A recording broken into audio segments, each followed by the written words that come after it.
this is where I think podcasts excel, because people get to see this and hear this in your conversations on a regular basis. It is time for Build That Podcast, where we will discuss how you can use a podcast to grow your business and expand your influence. I'm your host, Eric Rutherford. Let me encourage you to sign up for the 200 words to move you forward with marketing and podcasting, delivered right to your inbox each Tuesday. Sign up for it at buildthatpodcast.com/the 200. I'll also put it in the show notes. Now, let's jump into today's episode. I find podcasts and video interviews build a wealth of trust with listeners and potential customers. They get to hear you have a conversation without committing to a sales call. It's a low commitment entry point for them to learn about you and your business. Beyond reach and repurposing, I find the listening or viewing experience also builds trust in a variety of ways. I've got 4 for you today, plus a power-up bonus at the end, and there's a lot of others, but these are just 4. So number 1, dependability. When you show up consistently and do what you say you're going to do, you demonstrate dependability. For example, I have great trust in the garbage collectors in Murfreesboro, my hometown here. Garbage is picked up at my house every Thursday. We are earlier on the route, so it happens like before 9 a.m., and so that means I have to set the garbage out either the night before or early in the morning, because if I forget it, you know what? I got to wait till the next week because the garbage is already gone. It is dependable. I also only know they take garbage in the can, right? I can't set it beside it. So there's great confidence and great trust in the garbage company here, right? And their pickup, it's every week like clockwork. You might say, well, Eric, I'm not a garbage company. I know. Yet that dependability builds trust over time because people know they can count on you. Number 1, dependability. Number 2 is expertise. Now, when you show expertise in a subject area, people will consider you a credible resource. Right? Sometimes you have to prove this expertise before anyone will buy your product or service. And when they see it, it validates your competency. Example, I'm going through a video workshop right now with a guy named Dan Bennett.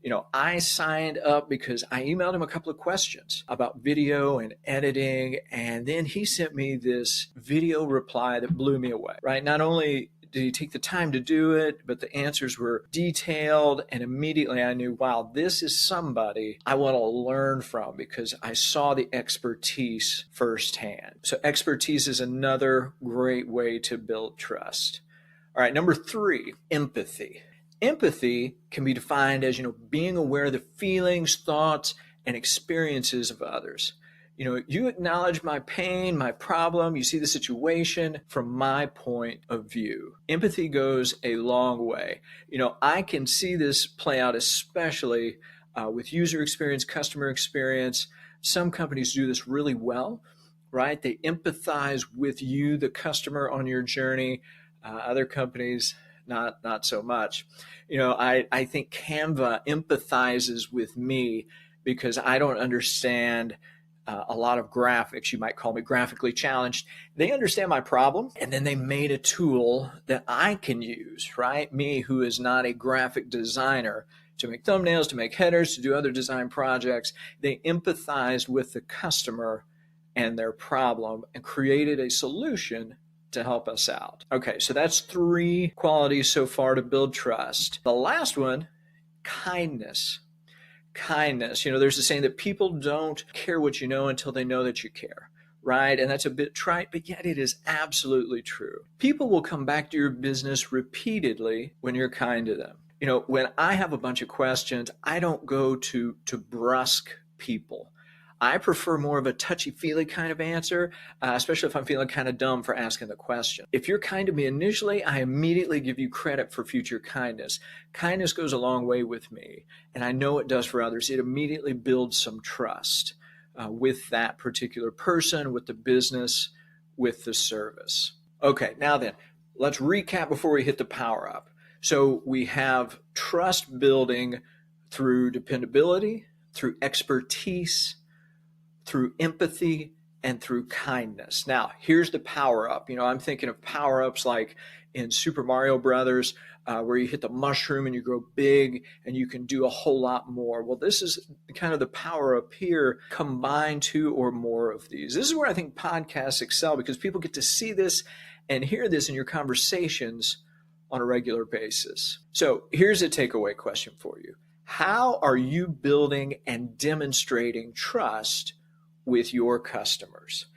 How are you building and demonstrating trust with your customers?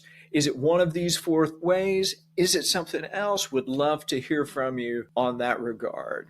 Make sure to sign up for the 200 at buildthatpodcast.com/the 200 and receive 200 words every Tuesday to move you forward with marketing and podcasting, delivered right to your inbox. Lastly, if you have questions or comments, you can find me on LinkedIn at Eric Rutherford, DM me on Twitter at rfordej, or email me at eric@straightforwardmg.com. Remember, use podcasts to grow your business and expand your influence.